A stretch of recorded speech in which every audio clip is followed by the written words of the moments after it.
Almost our final show. It's a final show where you won't see us in person on the road to Cheltenham. Not a lot to recall from over the weekend, but as you might notice, we have a new special guest alongside us. And yes, three-time Cheltenham Festival winning jockey Katie Walsh is going to join us for the Cheltenham Festival, and she's going to be with us for the live show next Monday night on Festival Eve. If you want to be there, head to the comments section, click on the link and register your interest to get a ticket.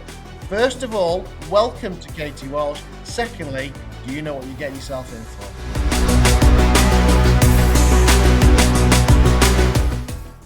Almost our final show. It's a final show where you won't see us in person on the road to Cheltenham. Not a lot to recall from over the weekend, but as you might notice, we have a new special guest alongside us. And yes, three-time Cheltenham Festival winning jockey Katie Walsh is going to join us for the Cheltenham Festival, and she's going to be with us for the live show next Monday night on Festival Eve. If you want to be there, head to the comments section, click on the link and register your interest to get a ticket. First of all, welcome to Katie Walsh. Secondly, do you know what you're getting yourself in for? Thank you very much. I do not know what I'm getting myself in for. Funny enough, I think there's going to be plenty of abuse, plenty of messing, plenty of slagging. But I'm looking forward to it. All very. You might talk some sense into the group. I don't know about that. Everyone seems to be very strong opinions. So no, looking forward to it. She knows us so well. First of all, Cheltenham, obviously, I mean, as you can tell, none of us have done what you've done and ridden a Cheltenham Festival winner. Just give us an idea of what it's like, that elation to have a winner in that incredible amphitheatre. Oh, it's unbelievable. I don't want to sound like a broken record, but it's what when you start out to be a national hunt jockey, that's where you want to go. I mean, you want to ride at Cheltenham, whether it be lucky enough to ride a winner or not, it depends. I rode as an amateur for a long time, and obviously, it was all about trying to get a ride in the 4 mile at the time, trying to get a ride in the Kim Muir, and then if you were lucky enough, I was attached to Willie Mullins, obviously, and I always got a couple of spins in the bumper as well. So, it's the Fox Hunters obviously as well, but that's kind of something you would never really get a spare in. That's kind of an association you would have with a horse throughout the season. Whereas there was always a life chance that you might get a phone call to ride in the 4 mile at the time and ride it in the Kim Muir, and then to be lucky enough to ride a winner there as an amateur, it's unbelievable. It's the crowds, it's the Olympics of our sport. It's where everyone wants to be.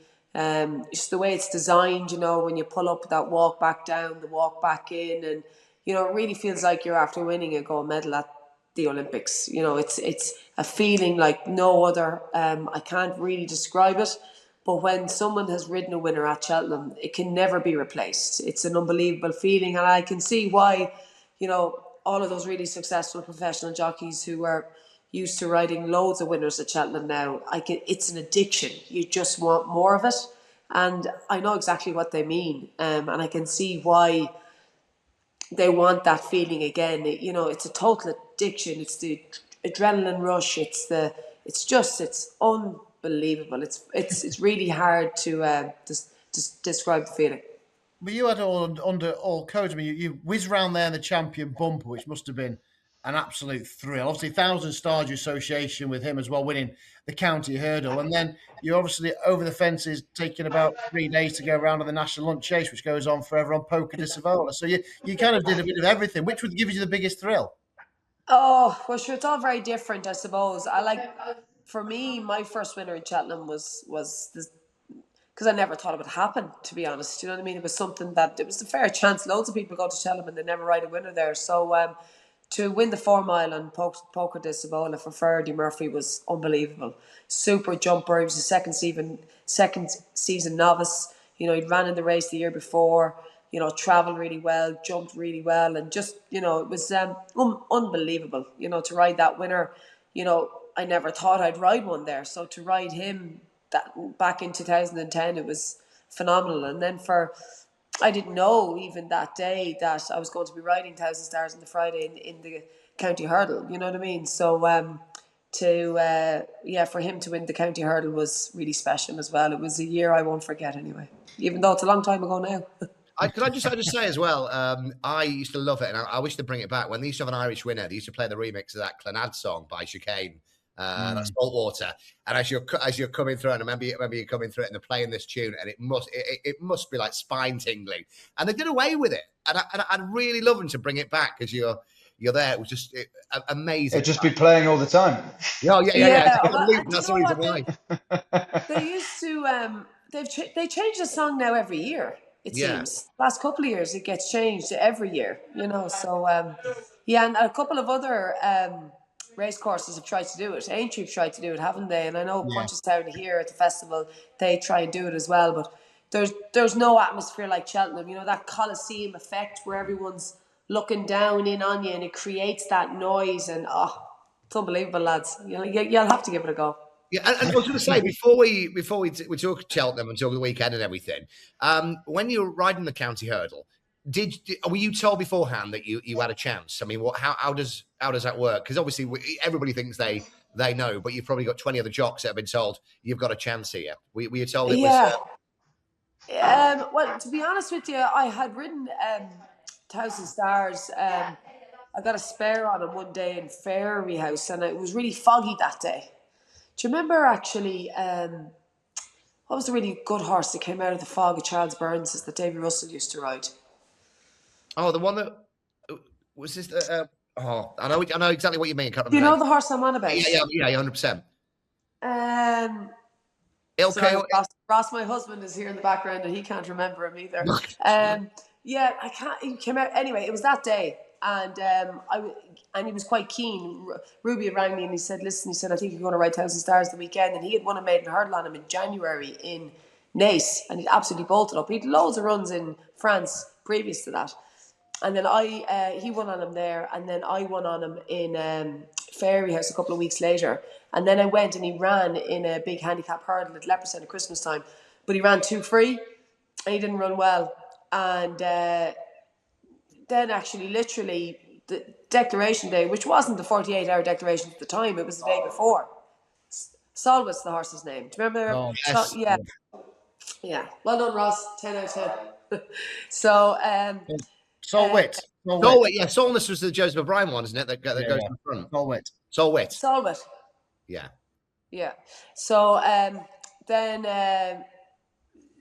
So anyway, David Casey actually wanted to ride him. Willie asked David Casey what would he like to ride, and he said, "I'd like to ride 1,000 Stars." And Willie rang me and said, "Listen, David Casey wants to ride 1,000 Stars, but he said you rode him the last day." But I said, "I'd love to ride him again." He goes, "Okay." He said, "You can ride him." So that's really how it happened. So David Casey rode something else, I rode him, but I knew that if he was going to run free again, that he wasn't going to have a chance in a county hurdle. So I dropped him in, got loads of cover on him, and sure, he arrived down to the last with his head in his chest, to be honest with you. He absolutely bolted up. But sure, of course he bolted up. Sure, he went on to be placed in loads of grade ones and won grade ones in France and Ireland. And yeah, he was a phenomenal little horse. So, but I didn't feel the pressure that day because anything can happen in those handicaps, And then Stateman went and did the same, so they changed the rules. Yeah, that's right, exactly. The rule change and had to go on. I bet David Casey was thrilled. Yeah. One of those. Not spoken to us. What can you do? Right, let's just quick look back at the weekend then. It won't take too long. But Protectorat's probably not going to go. He's probably going to go to Aintree more so. But obviously a horse that we've talked about quite a lot over the years. That was some mistake too out. Harry had to sit tight and then went through for an 8.5 length win. I mean, how far would he have won by, Frankie? I know, yeah, it was impressive when you take that into account, wasn't it? I mean, he was headed for a second. If you'd have backed him, not that you would have really wanted to, at 1-7, you'd be panicking because he almost stopped dead when he jumped the second last. And then, yeah, a couple of taps down the neck from Harry, and he got his mind back in the game and jumped the last fairly big, but with a bit of confidence, and hit the line really strong. So it was a big performance if you take that into account. Obviously, they were sort of low 140 horses, age 12, which, to put it into a bit of perspective, he should have won easily. But you've got to love the horse. He loves this racing, doesn't he? And he's tough. It was impressive, the fact that he did pretty much lose all momentum and then won as easy as he did. But let's not forget he's a Ryanair winner, isn't he? He's a Grade 1 winner. He's a good horse. The track suits him. So it was a nice performance, and it's nice to see a horse like that just continually put in big shows like that. Yeah, there'd been a few panics, those that have bolted at the 10s on and taking the short prices. But I mean, Katie, from a jockey's point of view, if you're on a long odds on favourite, you need everything to go right. I mean, Harry must have been panicking when he was catapulted into the air 2 out. Yeah, I'm sure he was just hoping that he was going to be underneath him when he came back down. You know what I mean? And that's the biggest thing. But to be fair, he's such a classy horse, as Frankie said, and when he got it all together. But it did. I wouldn't have liked it if it happened at the last, to be honest with you. But the fact that he had a bit of time and a bit of momentum to get back up and back on again. I mean, he won snug at the end, but he's a classy horse, and it's just at that stage of the race, it just knocks so much out of him, and it just knocks all the momentum out of him, and you just have to give him a chance to get balanced. And look, if he had a bit of time to be able to get it all back together and get balanced again, and obviously went down and gave the last a bit of height, but listen, he won snug at the end, and he's loads of class, and he was the best horse in the race by far. I think. And Montmartre. Sorry, John. No, Brian Hughes was sitting having his packed lunch, wasn't he, thinking, I'll finish a distant second here. And then suddenly it was like, whoa, hang on, put me packed lunch down. I'll start riding. I mean, the class just prevailed. I mean, that was it, wasn't it? People didn't beat anything, but it's more money for Dan Skelton in the. There is a loose Cheltenham tie for me in that a horse he's beaten is going to be my anti-post selection. So a somewhat welcome form boost from him winning. Wow, interesting. That'll be from the Windsor race, I guess. All right, we'll work that out at the end of the show. Joel, start with you for Montmartre. I mean, he was very impressive, but he ties in all that novice form. Obviously, he ran in the Formby behind Idaho's son, My Daddy Paddy, and then he followed home No Drama this end in the Cello. So all of a sudden, he's franking the leading British contenders for the novice hurdles.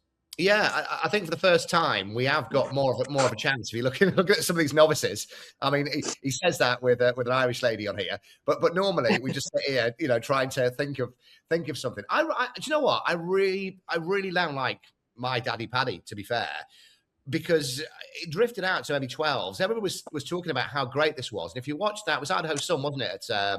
At Aintree who beat him. And the more I watched that, the more the excuse was of the low sun and the hurdles weren't there. And the strength is 100% the jumping. So Harry was just sitting behind there. So there's no low sun at Cheltenham. I started to watch it back last night and going, this is a proper live contender. And it wasn't a bad run by any means. And Idaho's son wasn't a fluke. Two good horses to go to all for the bits. I mean, Katie, we normally have in the Supreme a real, almost an Irish banker to kick us off. Not so the case this year. Now there's kind of talk could be heading for the Tours. So Joseph has come out and said the Supreme they are edging that way, and that is still the likely target. Obviously, Mighty Park, we're not sure where he's going to go. So is that why there isn't an Irish banker? Because there's still question marks about where your leading players are going to turn up? Yeah, I suppose there is, but I just find it very hard to believe the talk the talk is going to go to the Turners. Would you not be of the same opinion that he's a certainty to run in the Supreme? No, I think so. Yeah, I thought so. Yeah, yeah. The market yesterday.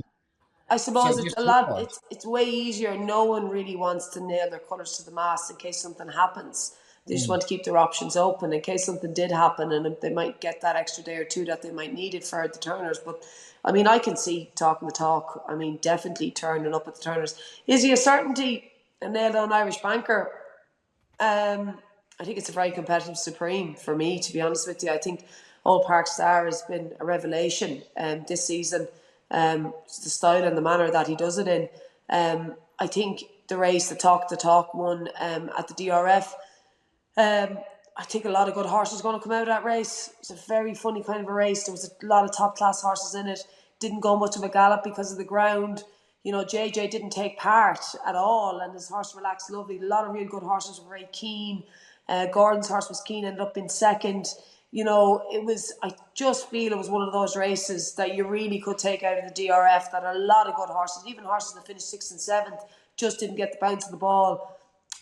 Talk obviously won that day, and he was impressive and he was good, but JJ didn't take part in all that was going on in front of him.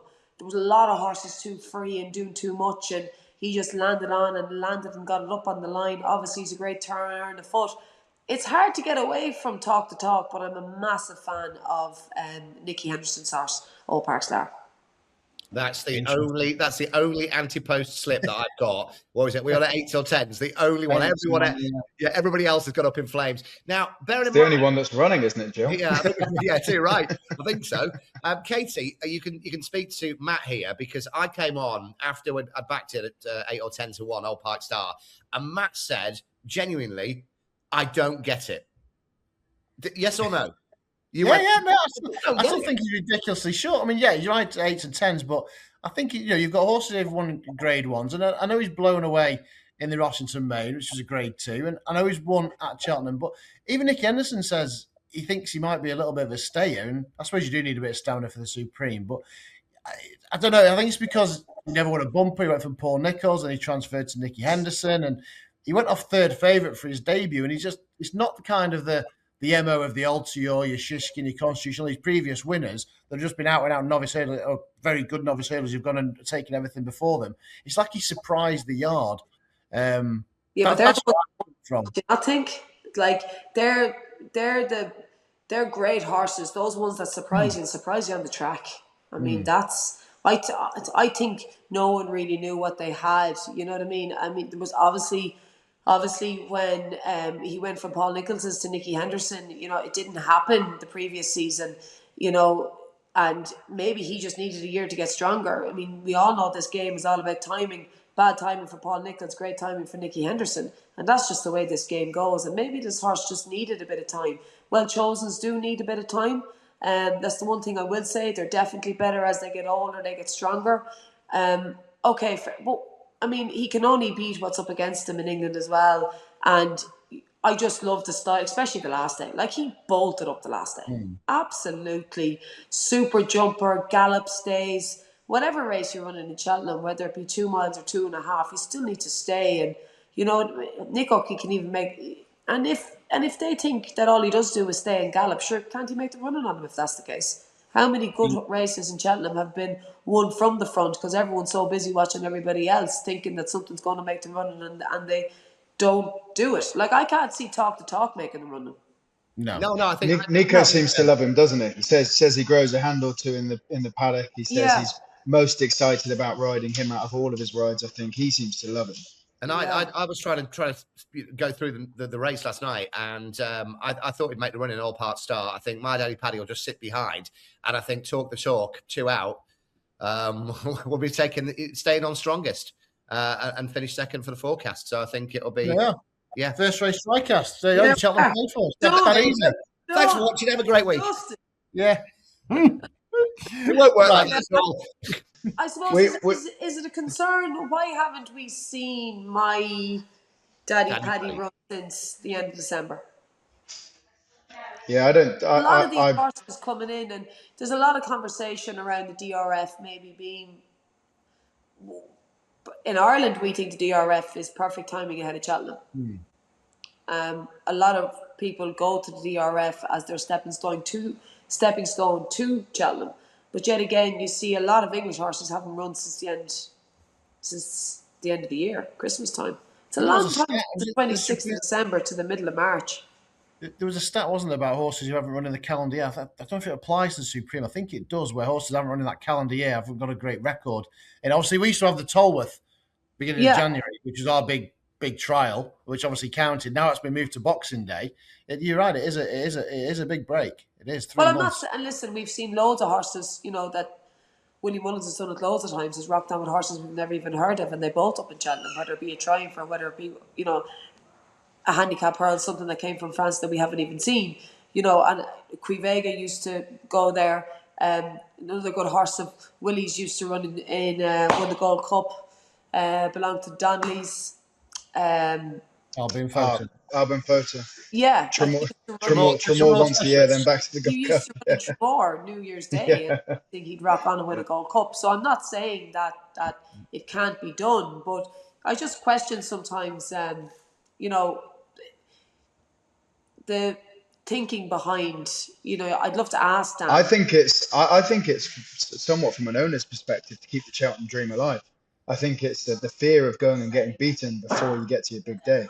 For some people, particularly with the novices, because there are so many unknowns and so much improvement, it's that fear of having the dream squashed, and I suppose a small, tiny risk as well of having a hard race. But at the same time, there's enough time between Yeah. PRF and Cheltenham to have a hard race and then it bring you along and actually improve you for Cheltenham. Yeah. So, It's I interesting. reckon it's when you have that Cheltenham as the end goal, you don't want to spoil anything en route to it.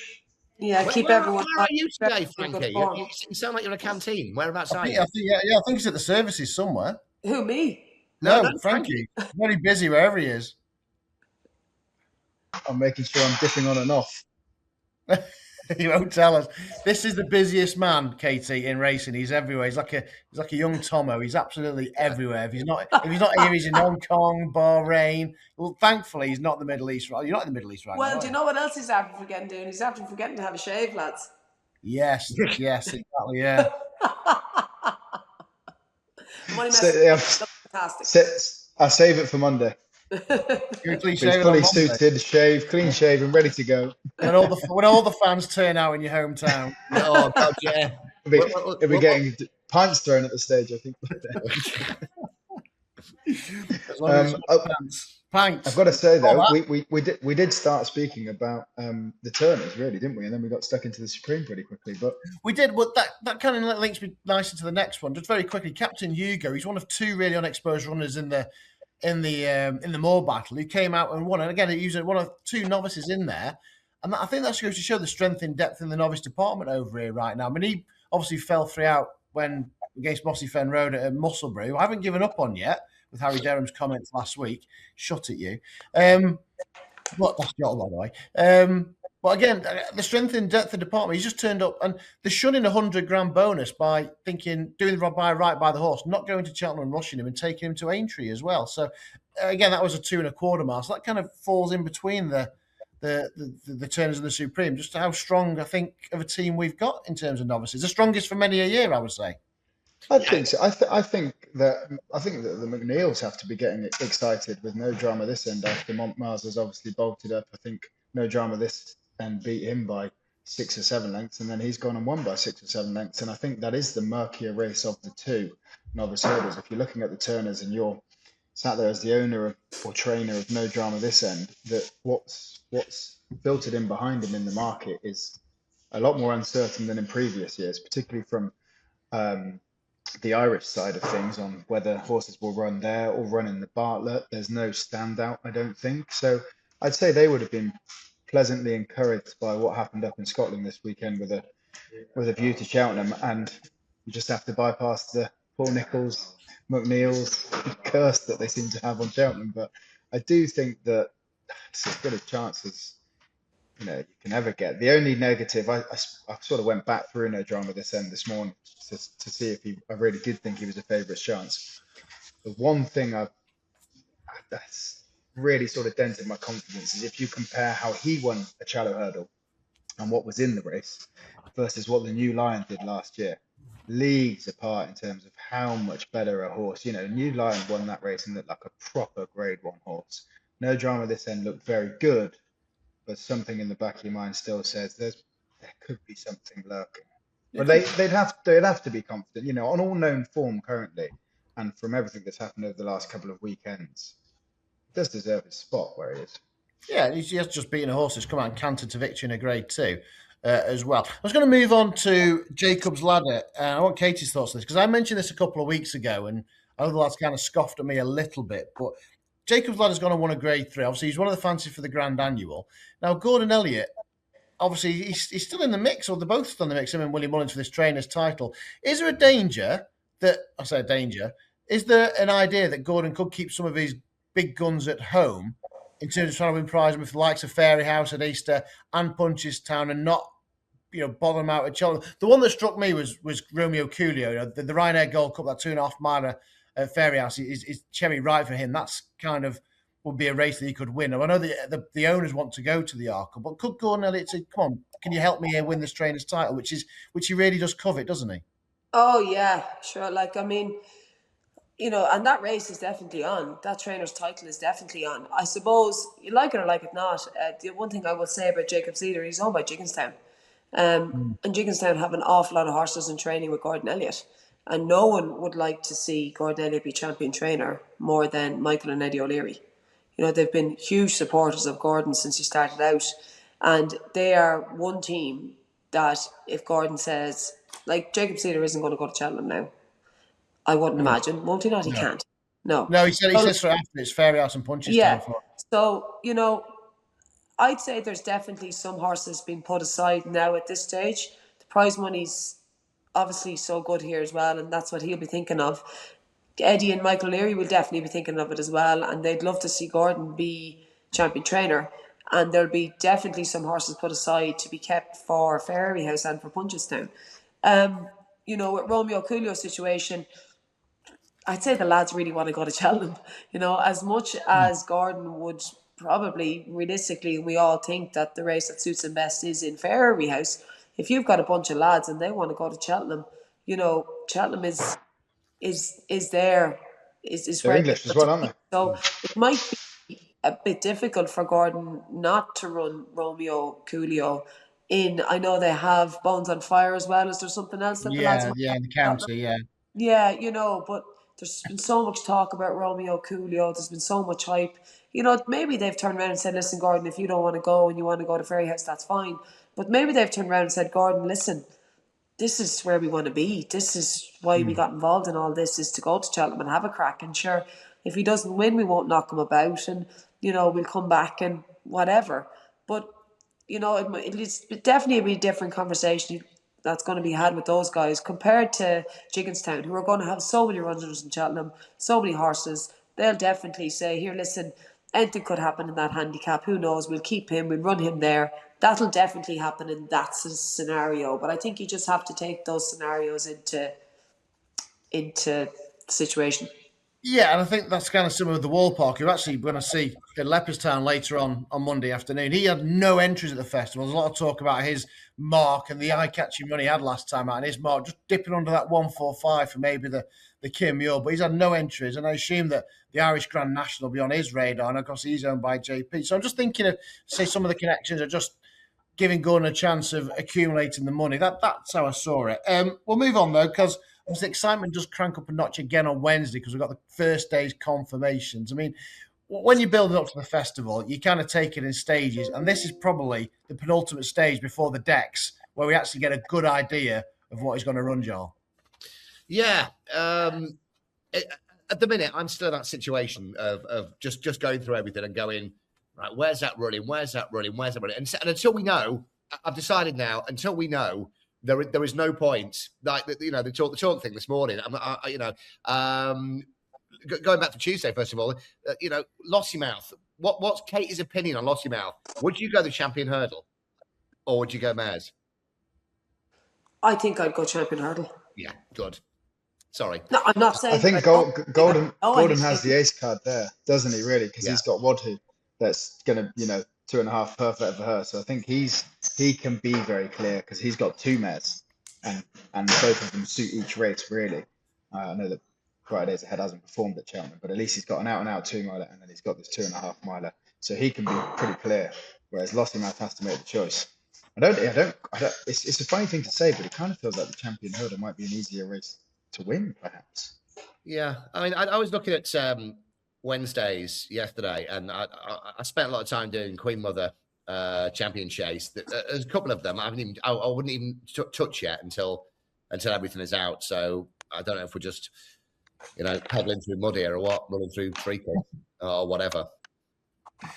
Right, let's just have a look. I'll tell you what, we'll switch because we mentioned. So let's talk about the trading focus. It will be Willie Mullins for the penultimate show.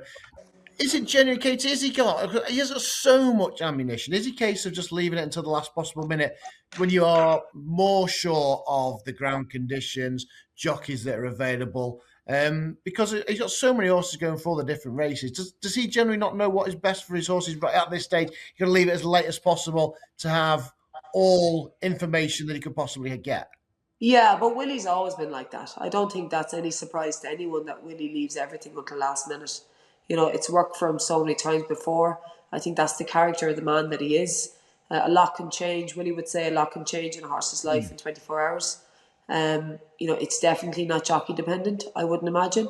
I'd say Willie will definitely try and run in the race that he feels best at that time is right for the horse. And he leaves those decisions always until very last minute. Hard, and sometimes it's quite hard to believe, but everyone who's very closely associated to Willie, that's just the person that he is. And it's not that he's withholding information, if you know what I mean. It's just that he hasn't genuinely made up his own mind yet about where he thinks they should go. And sometimes he could be in Cheltenham, and he's a remarkable man, and he can see things in horses that I believe that no one else can see, and that's why he can make some wild and strange decisions that have worked out really, really well for him.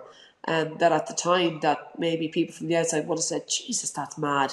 But, he's a remarkable man, and that's just a talent and a gift that he has. And I'd say, bar the real obvious ones, I'm sure the whole team down there are just going to have to wait and see what Willie decides to do.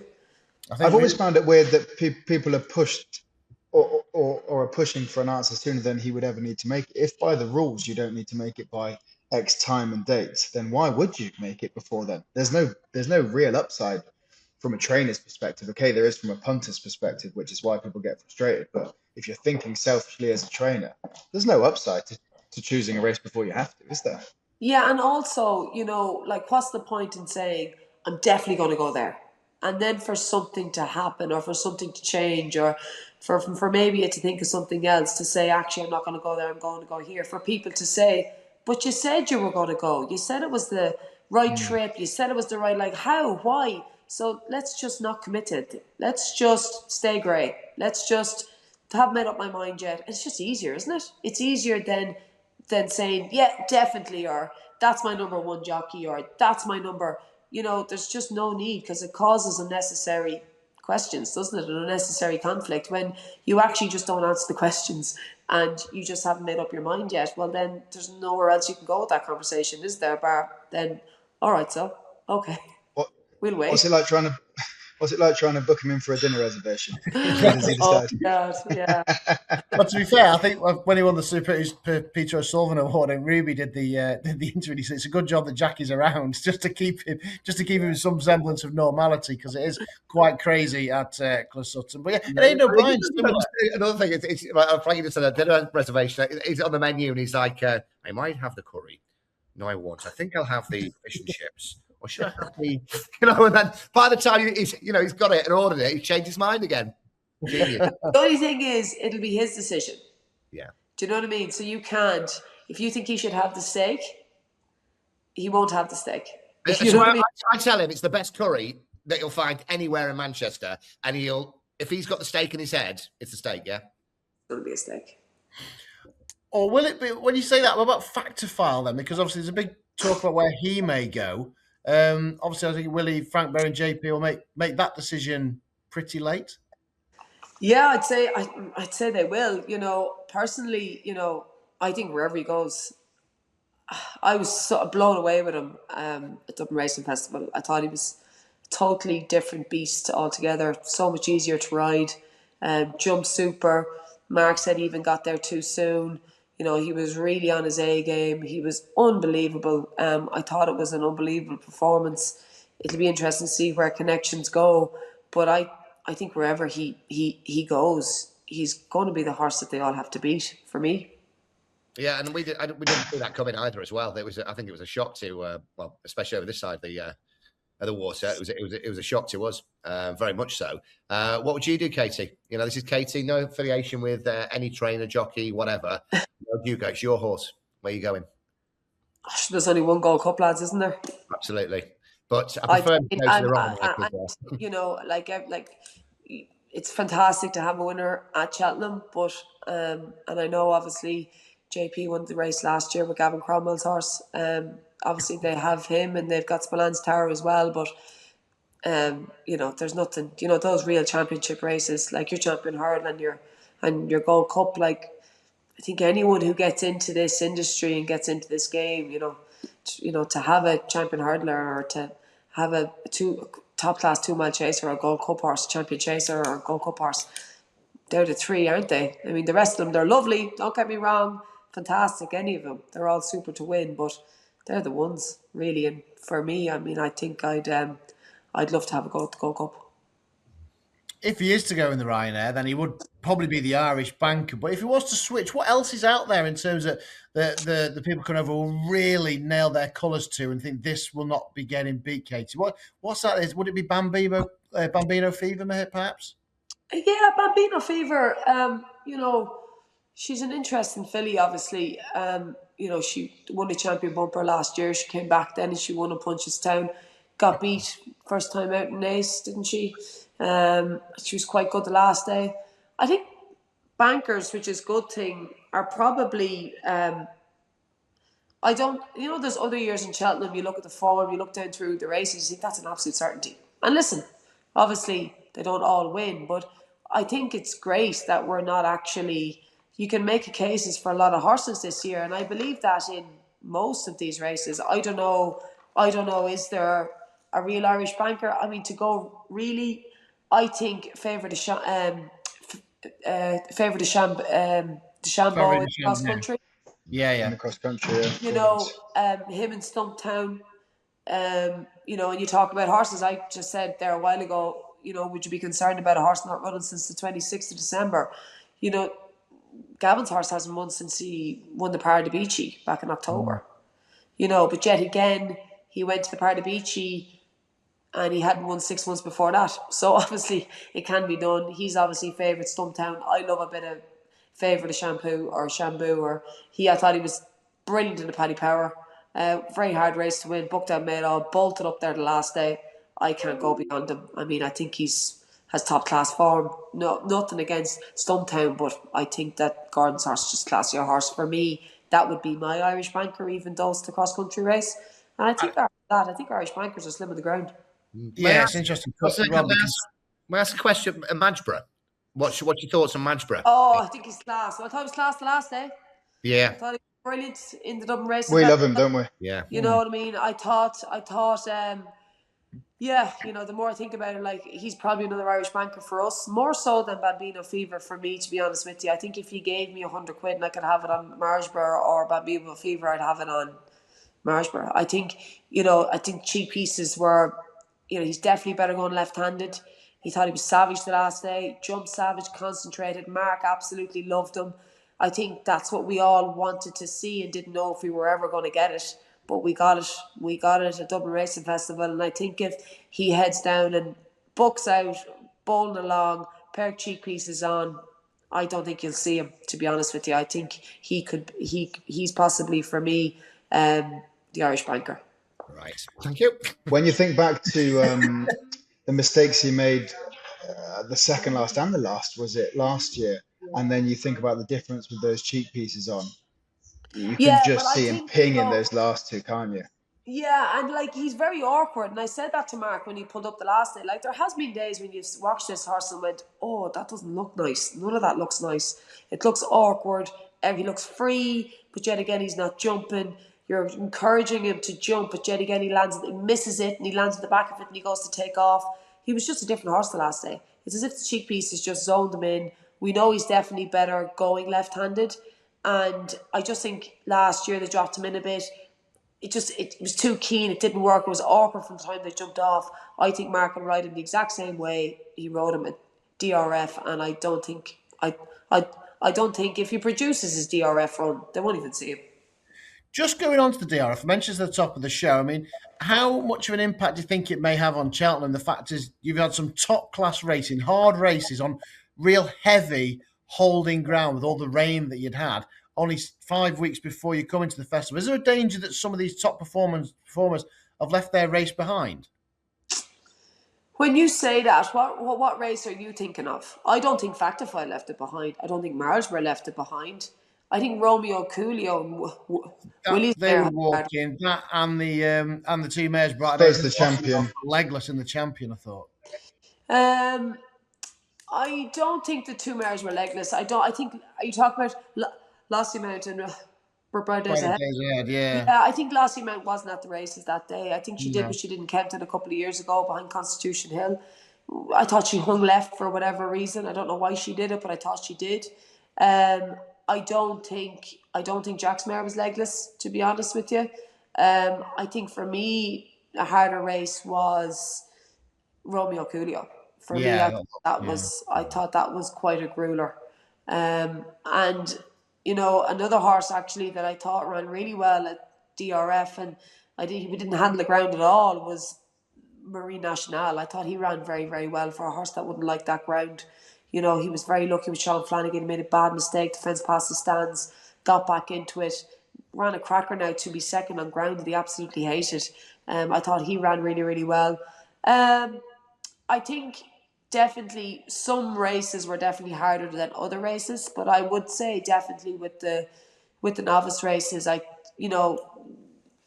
Talks race, that wasn't a hard race for anyone. It was messy and they were keen, and I'd say overall everyone was aware, but yet again everyone wanted to win. yeah, But I do feel that some races were harder than other races. But DRF's a long time ago now. I can't see it having. I don't think. I think Brighter Days Ahead got a grueler with Sam Ewing the year before. yeah. Another one that struck me was Dr. Steinberg, who was so stylish and looked very good, but he's put up a decent performance. And that would probably, imagine, taken something out of him in that ground, that how stylish of a win and how dominant he was at the end. A bit like Final Demand the year before. He looked very impressive in that race. And again, I'm just thinking of putting up such a big number and putting up such a big effort in that kind of conditions, whether there's a danger 5 weeks on that they might have taken the edge off I them. don't know, and I know obviously Final Demand, what happened last year happened, but I will say that, the conditions that we've had here, and I don't know if you're the same as us, but all winter and like all January and February, I think this is the first day that we haven't had rain. I think it's been absolutely unbelievable, and all the gallops that the horses are exercising on at home are getting the same effect. So it's been very hard training conditions here as well, and I think horses have been hardened up to it, and I think everyone's very much aware of it. Um, and like Willie's gallop, I'm sure you've heard conversations about it, but that gallop can get very, very heavy as well, and a lot of Willie's horses will be very used to those kind of conditions. Going back to you mentioned Dr. Steinberg. A few of my mates have said that he was just given a brilliant ride, but it was one of my bankers of the week. Dr. Steinberg. I thought it was class. I thought it was class as well, but yeah, The was way it that just- he turned for home, I Yeah. thought was really impressive. was that just a brilliant ride though, or I thought he was brilliant. I thought he was class. You know what I mean? He got a great ride, but I do think he's a very, very, very good horse. He's a very talented horse, and he likes to get on with it, and he's eager to get things done. But definitely the way he jumps so slick and quick. I thought it was a really good taking performance. I thought he would be Turner's bound, but a lot of people seem to think he's a Bartlett horse, don't they? I thought just because of the sort of I guess this. Sorry, Turner's, yeah. Maybe because he looked so classy doing it, and you typically think of a Bartlett horse as tough rather than classy. I just thought, I don't know, I just thought that can kind of still picture him pulling a few lengths clear, turning for home with putting a little bit of pace into the race. I thought straight away he'd be. It's funny because Willie right. actually didn't think at the start of the year, because he ran in Galway, didn't he, that he would be a heavy ground horse, but he definitely has done that. That's for sure. He can definitely handle heavy ground. That doesn't seem to be a. He's very keen, but God, he was very impressive. I suppose that's the other thing, isn't it? We could talk all about the bad weather. It's sunny today. Well, looking at the forecast, I mean, obviously they put out a bulletin over the weekend. It's currently soft at the festival. A little bit of rain around Thursday, Friday, but predominantly dry this week. We know how well it dries, but the water table being so high, it won't take that much. Reading between the lines and where we're going with the weather, it could be perfect jumping ground come Supreme. Yeah. No, I mean, it changes every day, doesn't it? But the way that the game has gone, it's never going to be good anymore. And with the way global warming is, I'd say Cheltenham was never going to be. There'd be no fear of a watering system anytime soon. Anyway. No, there is Well, that, that's for sure. Well, we touched on Mullins here, and Katie, from a jock's point of view, what instructions do you get from Willie? Is he one of those that tells you exactly where you want to place the horse? You know, when to kick, when to, or No, not at all. or is Like, it I mean, completely different?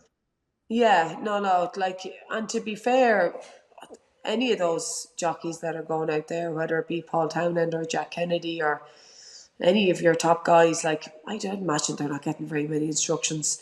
I'd say the instructions are slim. I say it's race tactics and as to what they think is going to happen, where the pace is going to be. Is there going to be pace? Is there not going to be pace? And I think they're the things that are discussed more so than what you need to do. You don't tell those lads, especially the first day at Cheltenham, the game has changed so much. You're trying to keep all those jockeys, they're under savage pressure, and with the way everything's gone, you want jockeys there and in good form and a good frame of mind and looking forward to the week, but also understanding how important it is. And they all know how important it is. And to make the right decisions, they need to have plenty of confidence coming from the people that they're going to be riding for, and they need to feel that confidence, especially early on in the week as well, to get the ball rolling. So I think tactics are discussed more so than like that conversation we were having, like who's going to make the run in the Supreme. Okay, this year it's going to be Old Park Star, and well, that's what we think. Yeah, he probably will, to be fair, but there has been champion hurdles there where the conversation is who's going to make the run in the champion hurdle, like who is actually going to make the running. Is it going to be, are they all going to stack up behind? Is someone going to nick it from the front? Or, and all those things are more so discussed of where the pace is going to be. There's the Boodles there 2 years ago, like, Mark Walsh got to the front with someone else and they absolutely hacked, all those things. Just sometimes you think that they're going to go a really good gallop in this. And usually in the handicaps they do, like the Grand Annual, they go a really good gallop. But, and all of those things are discussed more so than, this is what you're going to do, A, B, C, and D. I think it's interesting.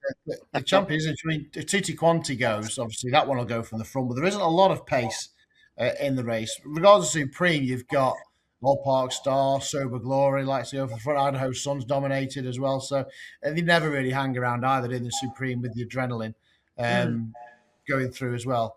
So I can't remember who was the trainer who said the good jockeys don't need instructions, the bad ones can't carry them out anyway. I can't remember. There was that. There was also, right. was it a few years ago, was it Jim Calotti, when he'd taken his license out? Wasn't he going to fire David Russell halfway around? Do you remember? He's like, giving me instructions, and he said, I was going to fire him halfway around, then he went to go and win. He said, I was always to fire him. Right. Anti-post picks time. Our final anti-post picks. Next week at the live show, obviously, you'll get our bankers of the meeting. What we do, AK, just need one that you think might just be overpriced or it's certainly worth keeping an eye out for the festival, one that you would like to be back in anti-post. But I'll start with Frankie because he alluded to it earlier on. It's something that's finished behind Protectorate. Yeah, it's going to have to be a non-runner, no bet shout, isn't it? Because he is entered in a number of handicaps, and who knows if he'll turn up yet. But the most recent Racing Post chat that Ben Pauling gave about handstands did suggest that he would be Cheltenham Festival banned and likely to run in the Ultima. Of course, he was only 6 lengths behind Protectorate at Windsor, which probably a track that suits the winner more so than it would handstands. Look, he hasn't been super impressive. He was beaten a fairly long way in the Betfair, but he does have good form. He wasn't miles off Resplendent Grey, was well fancied for the Hennessy. He's got Grade 1 form as a novice, beating Django Bay. Just feel like, for whatever reason, it hasn't quite happened for him, and that's left him on a marker 155, which is reasonably high, but he obviously has a lot of class to go there. He's teased being a graded horse a couple of times. I think the Ultimate will suit him down to the ground, and I know that Pauling thinks a lot of him because I think they'll go from here and crack on to the National. So one for the English. Handstands in the Ultimate for me. The Ultimate. That's one that we have got a good record in as well. Yeah. I'll go next. Isabel, do you know what? I was toying with being a real filthy each-way player on Load of Sud in the Champion. Just absolute filth. But no, sensible head on. And it is about time. We mentioned her for the God knows last month, but as you can't think about that DRF without thinking about Mercy's run in the handicap hurdle. So it was going to come from someone, wasn't it? Yeah, it was nearly Say me. again. It was going I to said it was going to come somebody. from someone. Yeah, well, I mean, if Paul Townend gets on her, then she's going to go off 7-2, 3-1. So I'll take the sixes now. Yeah, Normally fair. no bet. Mercia in the county. I I'll love do that Joel. on the sort of on the I think it was the Monday last year, and it starts all this sort of Paul's riding. Was it who was in the county last year? You just see all the markets going It was mental. Carjess, wasn't it? Yeah. That's it. Yeah, yeah. I did end up winning. Joel? I'm going for an Irish trained horse that's predominantly last 3 runs have been in England and France. I'm going to the Fred Winter, one of Joseph's at Dignam. Won 3 times, long odds on at Newton Abbot, Dutoxeter, Cartmel. Then went to a Grade 1 in Auteuil in November. It was really, really heavy ground. Finished 5th in that, but beaten like 20 lengths or whatever. But the ground was shocking. Still got $5.5 for doing that. It's been given 1-3-1 by the British handicapper. And Joseph has won the Fred Winter the last 2 years as well, hasn't he? He aims for it. I remember listening to Kevin Blake. Put your hands together. Yeah, yes. Put your hands together, yeah. Put your hands together. A live chance this year as well, wherever he goes. Like one bolted up in the Cesar, which hasn't ranked for a long time, but he's a massive price. He's in a couple of races. Yeah. I think Joseph's got another one in here as well, but I think it was about 16 3, hasn't he? Yeah. It was about 16-1, but I thought, JJ, please pick me. Okay, Dignam then in the Fred Winter 14s. Katie?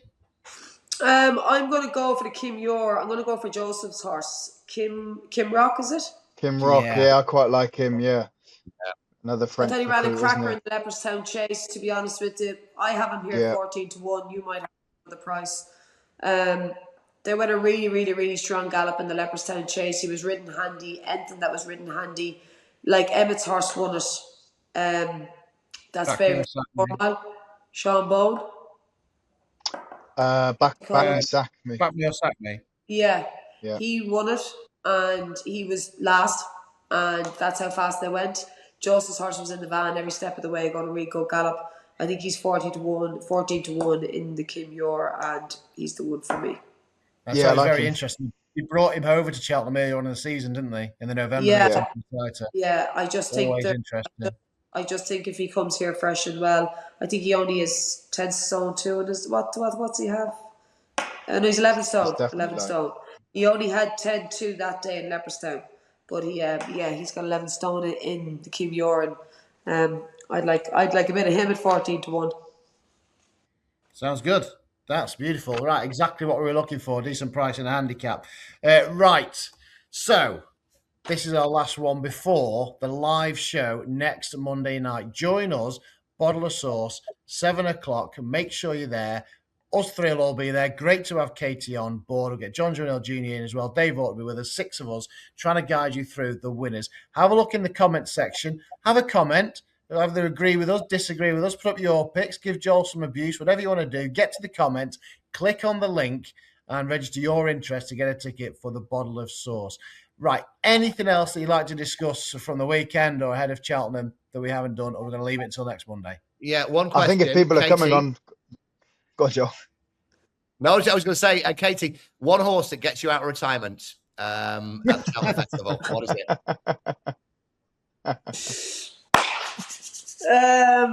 One horse. Oh, sure, it has to be one of those. Oh, I'd love a go on... Factifile? Factifile. I'd love a go on Factifile. In fact... I'm only messing. Yeah. In fact, the breaking news is... no, I'd absolutely. I think... I thought he was unbelievable. And he's got such great style and presence as well. You know, I think he looks amazing. Yeah, he was unbelievable at Ryanair last year, and it's even better probably at Leopardstown, the DRF. Yeah, he is very special. Whichever way he goes, obviously he'll be a big player. Frankie? No, I think just if people are coming to the live show, then it should be a laugh, because I'm told I've got a roaming mic, which means people don't just have them to listen to us. We can get the crowd involved, and you can have questions for the panel and throw your own shouts in the mix, which will be a laugh. So I'm looking forward to Monday. I mean, we have planned this. It's going to be chaos. Let's be honest. This is absolutely pointless in trying to go through things. It's just going to be chaos. Let's see what happens. What we're going to do is we're going to enjoy it. It's going to be fun. It's going to be entertaining, and hopefully, Plenty of we'll offers find knocking some about. winners. I tell you Tell you what, what. we'll have an eye on, but I'm going too early here because as we record this, gorgeous Tom hasn't quite ran, but it's worth keeping an eye on what he does and how that stacks up with that Hennessy form. He runs this afternoon, Monday afternoon, whenever you're already watching on it this. for the national. he's been a That's fan road to favorite on the entry. pod, hasn't he? This is But there's a couple in there. You know, Pick Rock could run in the national hunt. The Highland could go in the Ultima. He's got good Cheltenham form, and if they sort of gorgeous Tom runs a big race, it's a little bit of form boost for some of those staying handicappers. certainly it's a good race that, by the way, this afternoon. Keep an eye on that. If you're watching this afterwards, of course, then yeah, Leopardstown 4:25 on Monday. Keep an eye on that with a view to the future. Right, thanks to Katie for joining us. We'll see plenty more of her on the run up, and of course, for them 4 fantastic days at Presby Park. Cheers to Frankie. Cheers to Joel, as always. Join us next Monday. If you're in Cheltenham, come along, register your interest in the comments, grab yourself a ticket, and join us in Cheltenham next Monday on the 9th of March on Festival Eve as we head there and look forward to the greatest show on turf.